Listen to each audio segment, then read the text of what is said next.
آخر ہے کون مفتی طارق مسعود؟ یہ تو ہر کوئی جانتا ہے، اور ان کا اصل چہرہ کیا ہے یہ بات ہر کوئی نہیں جانتا۔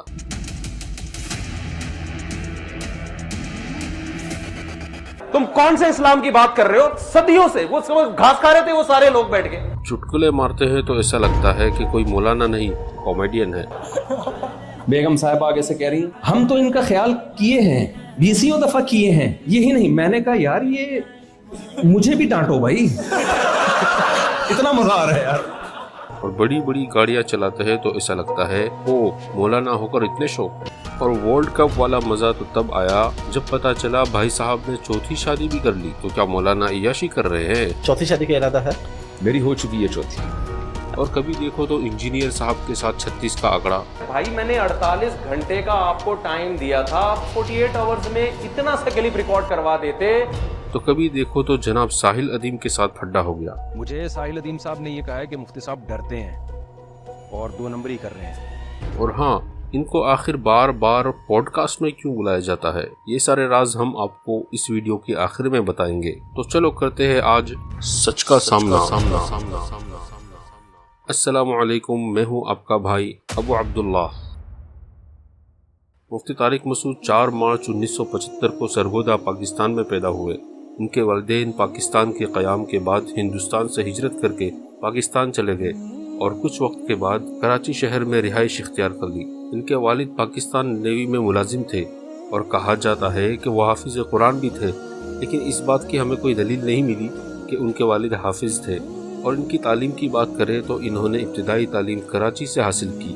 پہلے سندھ مسلم سائنس کالج میں داخلہ لیا اور وہاں جناب انٹرمیڈیٹ کرتے کرتے رہ گئے، اور اللہ کی طرف سے ان کو دین کا جذبہ آ گیا اور ان کا رجحان دینی تعلیم کی طرف منتقل ہو گیا۔ اور پھر انہوں نے جامعۃ الرشید کراچی میں داخلہ لیا اور وہاں انہوں نے 8 سالہ درس نظامی مکمل کیا اور مزید 2 سال حدیث کی تعلیم حاصل کی۔ یعنی کہ بندہ علم کے لحاظ سے تو ایک دم کڑک ہے، اور جب طالب علم کا ذکر ہو تو استادوں کا ذکر تو بنتا ہی ہے۔ آخر پتہ تو چلے یہ کس کھیت کی پیداوار ہے۔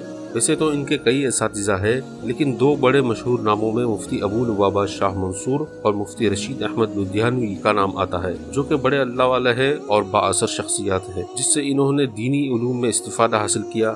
اور انٹرسٹنگ بات یہ ہے کہ مفتی طارق مسعود 1 سے زائد شادیوں پہ بڑا زور دیتے ہیں، بلکہ اس میں کافی مشہور بھی ہے۔ خود انہوں نے عملی طور پر 1 سے زائد شادیاں کی۔ ان کی پہلی شادی 2005 میں ہوئی اور دوسری 2008 میں اور تیسری 2018 میں اور چوتھی 2024 میں۔ اور آپ لوگوں میں سے بہت کم لوگ جانتے ہوں گے کہ حضرت کئی کتابوں کے مصنف بھی ہیں، ہاں، جیسے کہ 1 سے زائد شادیوں کی ضرورت کیوں اور فیملی پلاننگ، پرندوں کا رزق، بد نظری، خدا کا قانون اور انسان کے بنائے ہوئے قانون، عورتوں کے حقوق میں مردوں کی کوتاہیاں، شرم مگر تمہیں آتی نہیں، اور یہاں تک کہ ان کی کچھ کتابوں کا مختلف زبانوں میں ترجمہ بھی ہوا ہے۔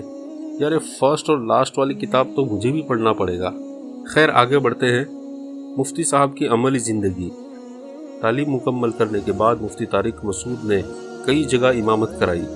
اس کے بعد نارتھ کراچی کے مشہور جامع مسجد الفلاحیہ میں آج تک امامت کے فرائض سر انجام دے رہے ہیں، اور وہاں ماشاءاللہ فیویکول لگا کر چپک گئے ہیں۔ اس کے علاوہ وہاں وہ جمعہ کا خطاب بھی کرتے ہیں اور ہر اتوار کو عشاء کی نماز کے بعد درس بھی دیتے ہیں، جس سے بڑی تعداد میں لوگ مستفید ہوتے ہیں۔ اور مفتی صاحب پاکستان کے ایک معروف عالم دین ہیں، لہٰذا ان کو کئی بار مختلف نیوز چینل اور مختلف پروگرام میں بھی بلایا گیا ہے۔ ان کی خاص بات یہ ہے کہ ان کا بیان کرنے کا انداز بڑا پیارا ہے، گویا سننے والوں کے دل میں جو اشکال آتا ہے اسی اشکال کے ذکر کے ساتھ جواب دیتے ہیں۔ اور ان کی بات کرنے کی سٹائل ایسی ہے کہ ہر طبقے کے لوگوں کو 2 اور 2 4 کی طرح بات واضح ہو جاتی ہے۔ اور اس کے علاوہ ان کی پریکٹیکل لائف کی وجہ سے بھی لوگ ان سے کافی متاثر ہیں، جیسے کہ 4 شادیوں کی ترغیب دیتے ہیں تو بھائی صاحب خود نے بھی 4 شادی کر کے دکھایا، اور دہیز کے خلاف بات کرتے ہیں تو اپنی بیٹیوں کی شادی بغیر دہیز کر ڈالتے ہیں، اور سود کے خلاف بات کرتے ہیں تو اپنی ذاتی زندگی میں بھی کبھی سود والے لین دین نہیں کیے۔ ورنہ آج کل تو ایسا ہے کہ دین کی باتیں صرف بتانے کے لیے رہ گئی ہے، عمل کے لیے نہیں۔ مفتی صاحب کی ذاتی دلچسپیاں۔ مفتی طارق مسعود کے شوق بھی ایک سے ایک ہے، جیسے کہ باغبانی، تیراکی، مویشی پالنا، اور جہاں ان کی رہائش ہے مسجد الفلاحیہ میں، وہاں بھی انہوں نے ایک چھوٹا سا باغیچہ بنا کے رکھا ہے۔ مفتی صاحب کی سوشل میڈیا پر موجودگی۔